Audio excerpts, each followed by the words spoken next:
හයි යාළුවනේ ඔන්න අදත් මම මගේ channel එකට ඔයාලව සාදරයෙන් පිළිගන්නවා. ඔයාලට මතකනේ මේ පහන මේ මගේ කුරුඳු පහන. ඉතින් ඔන්න මම ඒක පැත්තකින් තිබ්බා. ඔයාලා අද දන්නවා මම කතා කරන්න හදන්නේ මොකක් ගැනද කියලා. මම අද කතා කරන්න හදන්නේ අපි ඕනම කෙනෙක් අපි ගාවට නැත්නම් අපිට අවනත වෙන විදිහට කොහොමද මෙතඩ් එකක් පාවිච්චි කරලා මේක ක්‍රමය කරලා කොහොමද කෙනෙක් අවනත කරගන්න කියලා අපි බලන. මම මුලින්ම A4 කොලයක් ගත්තා. ඒ අරගෙන ඒකෙන් ලොකුවට අට ලියන්න ඕනේ. ඒ කියන්නේ පිටුව පුරාම මම අට ලියාගත්තා. ඊට පස්සේ මම කරන්නේ මුලින්ම මගේ රූපය ඇඳලා ඔයාලට පුළුවන් විදිහකට ඇඳ ගන්න. ඉතින් මට චිත්‍ර බෑ. ඒ හින්දා මම ඔන්න කාටුන් රූපයක් ඇඳා. කාටුන් රූපයක් ඇඳලා ඔන්න ඊට පස්සේ මම ලියනවා මගේ නම යටින් තියලා අනිවාර්යයෙන්ම මේ නමට යටින් ඉරි කෑලි 3ක් ගහන්න ඕනේ. හරි. ඒක අපි මේ අට කියන එකේ උඩ කොටස තමයි කරගන්න ඕනේ.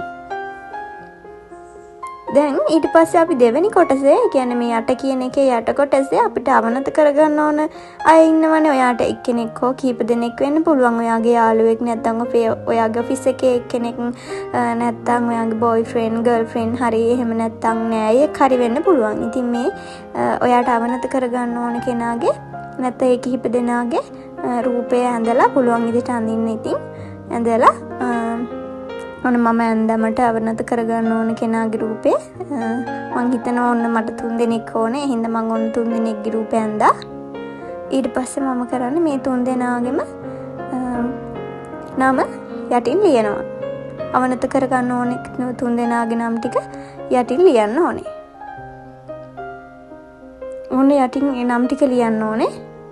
මම දැන් ලියනවා. මං හිතනවා මමට අවනත කරගන්න ඕනේ අචලා. ඊට පස්සේ මම ලියනවා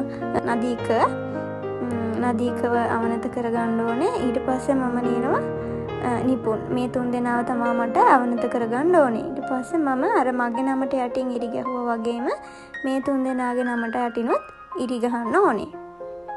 ඉරි ගහලා අපි ඊළඟට කරගන්න ඕනේ මේ කොලේ හොඳට දෙකට නවා ගන්න ඕනේ. අර අට කියන තැන දෙකට නැවෙන විදිහට හොඳට මේ දාර හොඳ තදට නමා ගන්න ඕනේ. මේ දාරේ හොඳින් නවා ගන්න ඕනේ. එතකොට තමයි මේ අවනත වෙනවා කියන එක අපිට හොඳින්ම කරගන්න පුළුවන්. ඊට පස්සේ මම මේක ආපහු දිගහැරලා ඊළඟට මම කරන්නේ දැන් අර හොඳට නැවිලා ඒ පාර හොඳට තියෙනවා. ඊට පස්සේ මම කරන්නේ ආයෙ චුට්ටක් නවා ගන්නවා තදට. නවාගෙන අර අපි අවනත කරගන්න ඕනේ කොටස තියෙනවනේ. කොටසට දකුණු පැත්තෙන් මම මෙහෙම ලියනවා. දැන් මම ලියනවා මෙතනින් අචලා නදීක ඊට පස්සේ කපුණ කියන අයනේ මේ අය මට අවනතයි කියලා ලියනවා. ඊට පස්සේ ලියනවා ඕනට මා නැතුවම බැරි අයෙක් වී ඇත. ඔවුන්ට මා වටිනා පුද්ගලයෙකු වී ඇත කියලා ලියනවා.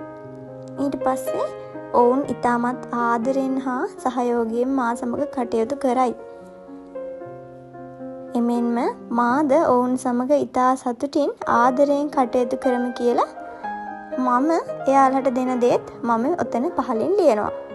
ඊට පස්සේ එයාලා අනිවාර්යයෙන්ම ලියා ගන්න ඕන දෙයක් තමයි ඔයා මේ ටික ලියලා ඔයා ලියන්න ඕනේ විශ්වයට ස්තුතියි කියලා ලියන්න ඕනේ. මෙයාලව මට අවනත කරලා දුන්නට විශ්වයට බෙහෙවින්ම ස්තුතියි කියලා අනිවාර්යයෙන්ම ලියන්න ඕනේ. මේ ලියන ගමනුත් ඔයා විෂුවලයිස් කරන්න ඔයාට අවනත කරගන්න ඕනේ පුද්ගලයින්ව ඔයාට අවනත වෙලා කීකරු වෙලා ඉන්නවා ඔයා විෂුවලයිස් කරන්න ඕනේ. එතකොට තමයි මේ ක්‍රමය ගොඩක් සාර්ථක විදිහට ඔයාට බලපාන්නේ. ඉතින්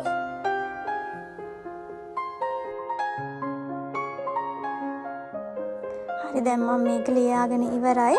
මම දැන් ආයෙත් නැවත හොඳින් නවා ගන්න ඕනේ මේ කොලේ. මම හොඳින් ආයෙත් නවා ගන්නවා තදට. ඊට පස්සේ ඊළඟට අපි අර ලියපු කොටසත් අපේ පැත්තට එන්න නවා ගන්න ඕනේ. ඒ දාරෙත් හොඳට තදින් නවා ගන්න ඕනේ. මේ ඔයා මේ කොලේ පොඩි වෙනකම්ම නැවත නැවත නවා ගන්න පුළුවන් නම් ගොඩක් හොඳයි. ඒ හැම අවස්ථාවකදීම ඔයා හිතන්න ඕනේ ඔයාට මේ අවනත කරගන්න ඕනේ පුද්ගලයන් ඔයාට අවනත වෙනවා. අවනත වුණාට විශ්වයට ස්තුතියි කියලා ඔයා මේ නමර වාරයක් ගානෙම ඒක හොඳින් තදින් නමද්දී ඔයා හිතන්න ඕනේ. ඉතින් මේ නැමුම් පාරවල් හොඳට තදට හිටින විදිහට නමන්න ඕනේ. ඒකෙන් මේ අවනතභාවය හොඳින් ලබා ගන්න පුළුවන්. ඊට පස්සේ මම කරන්නේ මේක හොඳට අත මිට මොලව ගන්න පුළුවන් විදිහට තමයි නමන්න ඕනේ.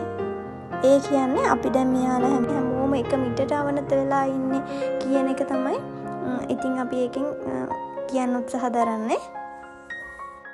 ඉතින් මේ පණිවිඩය දැනටමත් විශ්වයට එකතු වෙලා ඉවරයි. ඔයා දැන් කරන්න ඕනේ මේ කොළ කෑල්ල හොඳට වතුර තියෙන තැනකට නැත්තම් වතුර ගසාගෙන යන තැනකට එකතු කරන්න ඕනේ. නැත්තම් වතුර භාජනයකට දාලා දිය වෙන්න ඇරලා වුණත් ඔයාට අයින් කරන්න පුළුවන්.